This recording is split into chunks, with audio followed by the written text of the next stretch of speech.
Ladies and gentlemen, please welcome the Roseville Wrecking Ball. The Roseville Wrecking Ball.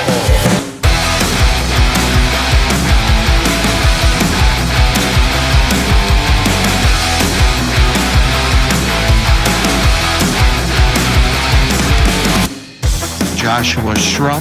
He is a very talented steward, very knowledgeable. The Roseville Wrecking Ball.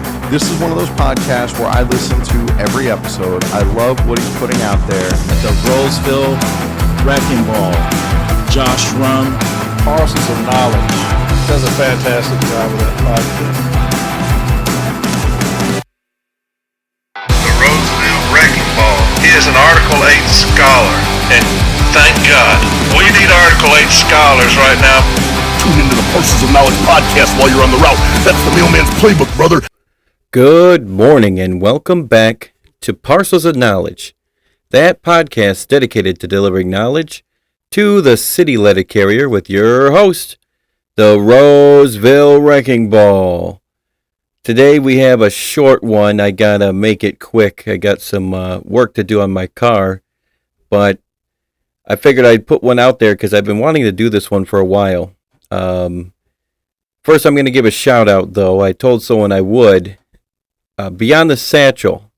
That's a podcast ran by two city letter carriers, and I think they're doing a great job. It's not necessarily content that I would like because I'm kind of boring. I stick to handbooks and manuals, but if you want to check out a cool podcast, go check out Beyond the Satchel. They're brand new. If you're into it, you might like it. You know, it's definitely a pretty good podcast. And they already have a couple big-time guests like Mike Cariff and Matt Tanner, of course, from my region. I'm a little bit biased for that Matt Tanner part, but yeah, it's Beyond the Satchel. I think it's on all platforms such as Podbean, YouTube. They got it on Spotify. Other than that, I do want to also mention that I'm going to have David Grosskopf on my podcast for an investigative interview for his run for trustee. If anybody out there has any questions for David Grosskopf, please send them to me. I need questions. We're going to have his due process, so send them to me by January 30th at rosevillewreckingball@yahoo.com. I'll put that in the description of the episode, rosevillewreckingball@yahoo.com. Hopefully you guys can send me some good questions. He's going to answer anything you send him in. Even ask him what size shoe he wears, whatever you want.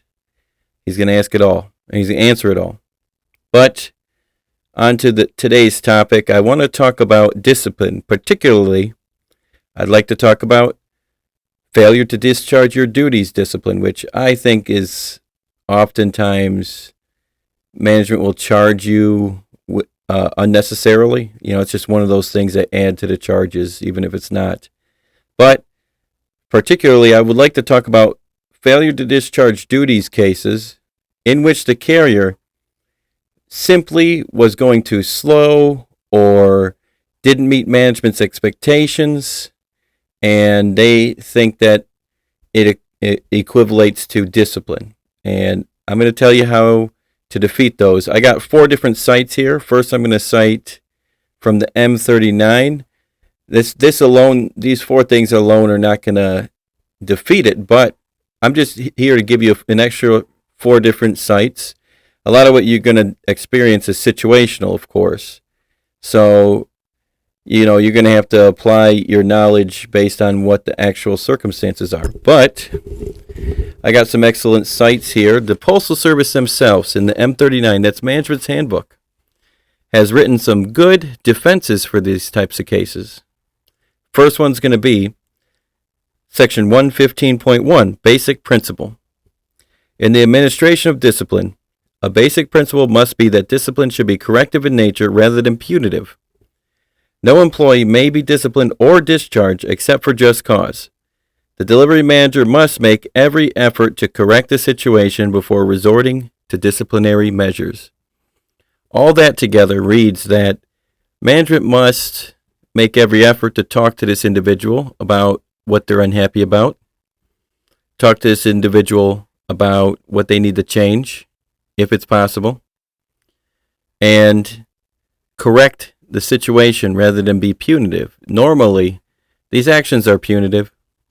So that's going to be the first core of your argument, is that hopefully management didn't have a discussion with this individual, because oftentimes they don't. And a lot of times it's not just one discussion that should fix an issue. Of course, it's situational. It all depends on what the issue is. If it's a habit, maybe a carrier's been doing something in particular that's wrong for a long time now. That habit takes a long time to break. It takes a lot of energy to develop a habit. It takes even more energy to break a habit. So that may take more than one discussion, and that's reasonable. I'd say that fits within just cause. You're going to have to work as hard as you can with this individual to correct the situation. Now, if the situation simply is about not meeting management's quote-unquote standards, of which we only have 810-8 standards. There is no standards for anything else. As long as you're making every effort to do what you can. And that's kind of what this is about. Turn to section 242.332 of the M39 Management's Handbook, and you'll see that no carrier shall be disciplined for failure to meet standards, except in cases of unsatisfactory effort, which must be based on documented, unacceptable conduct that led to the carrier's failure to meet office standards. I know this particularly says office standards, but you can apply it as a general principle as well. We don't have standards on the street. Office standards, we only have 810-8. But this is saying in particular that except in cases of unsatisfactory effort, which also must be based on documented unacceptable conduct. So they not only do they have to document this unacceptable conduct, but also they have to show intent of unsatisfactory effort. Do you know how hard it is to show that someone didn't try hard enough? Some people work at different paces, and that's going to be a very difficult task for management to prove that somebody is not making every effort that they can to do a job. Now, this section in particular has been the center of a few different cases that have spawned M documents, and those are my other two sites. M document 386 is my next site, which, by the way, M documents are incorporated into the contract via Article 19, which incorporates handbooks, manuals, and memos that are related to wages, hours, and working conditions. So if you're going to cite this in a case, make sure you say M document 386 via Article 19. And if it's got two signatures, then it becomes enforceable document. If it's got one signature, it's a little bit less weight in terms of citing it. But at least use it in your contentions, even if it has one signature. So in this case, I'm going to read the relevant parts. In discussion as to specifically what the alleged dispute involved, it was agreed between the parties that pursuant to the USPS position outlined in Mr. James V.P. Conway's letter to you of April 6, 1977, the following agreement will dispose of any misunderstanding between the parties. Management may not charge or impose discipline upon a carrier merely for failing to meet the 810-8 casing standards. Any such charge is insufficient. Under the Memorandum of Understanding of September 3, 1976, the only proper charge for disciplining a carrier is unsatisfactory effort. Such a charge must be based on documented, unacceptable conduct which led to the carrier's failure to meet 810-8 criteria. In such circumstances, management has the burden of proving that the carrier was making an unsatisfactory effort to establish just cause for any discipline imposed. Now, that's exactly what I just said. And that burden is going to be huge. So put that burden on management when you go into that informal A meeting or formal A meeting. Put that burden on management. The second document I'd like to cite And the fourth and final document is M document 1444. And it's a very similar situation. I'm just going to read it. Daily piece counts recorded in accordance with the above referenced systems, POST or DOIS, will not constitute the sole basis for discipline. However, daily counts recorded in accordance with these procedures may be used by the parties in conjunction with other management records and procedures to support or refute any performance-related discipline.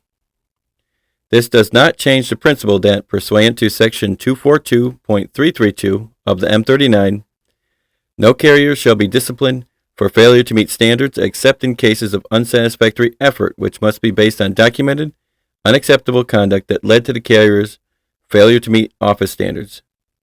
Furthermore, the pre-arbitration settlement provides that there is no set pace at which a carrier must walk and no street standard for walking. And once again, that's what I said earlier. There is office standards. It's one, and that is 810 and 8 for casing. Now, as it pertains to street, not only would I use the argument that, hey, there's no street standard for walking, or whatever else that management's trying to impose, but also I would use the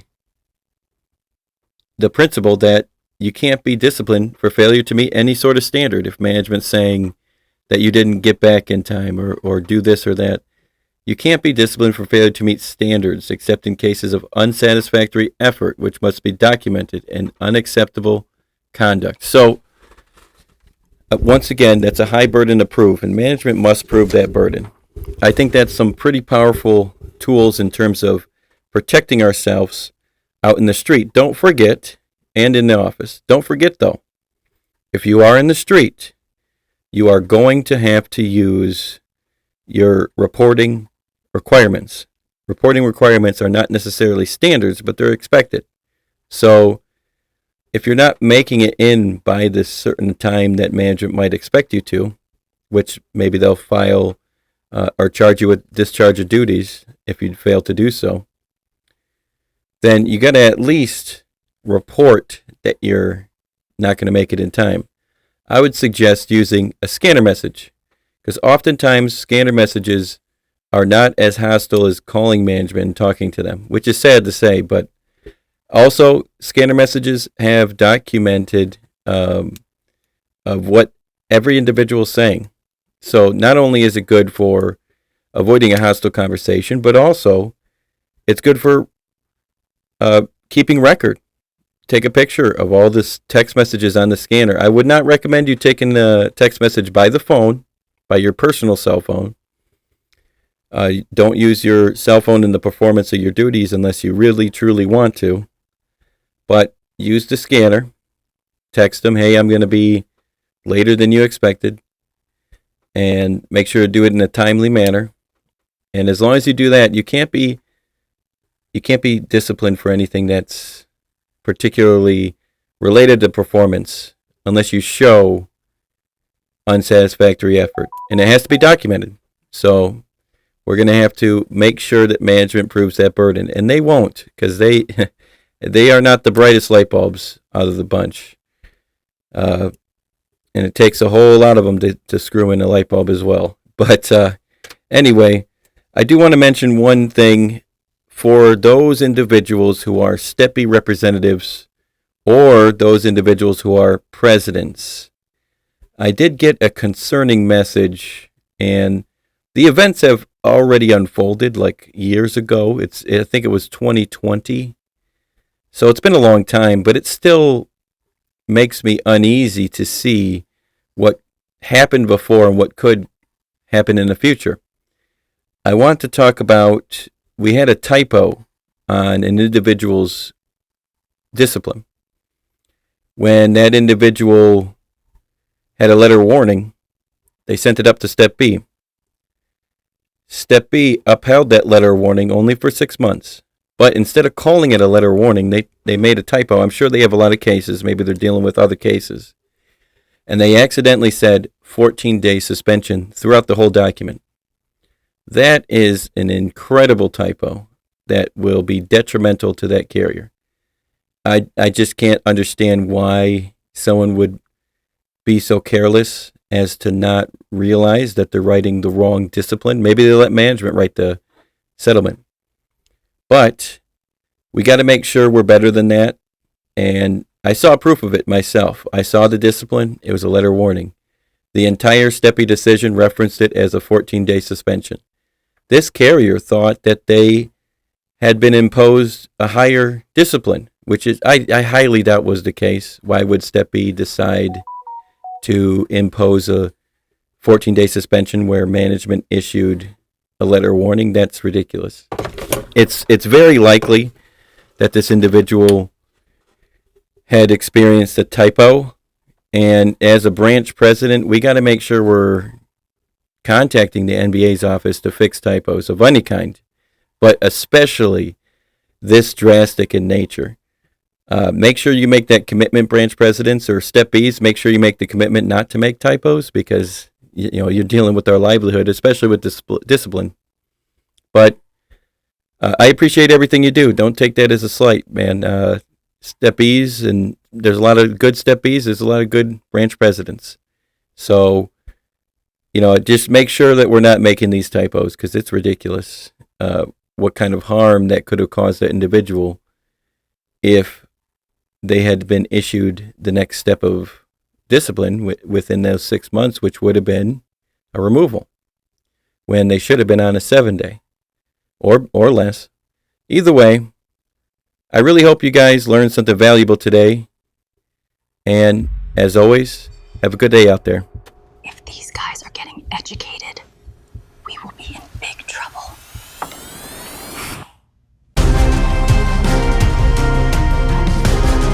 Management's been weighing you down like a bag of wet catalogs, but you don't gotta take it. You strap on the elbow of education, dig it? Ladies and gentlemen, please welcome the Roseville Wrecking Ball.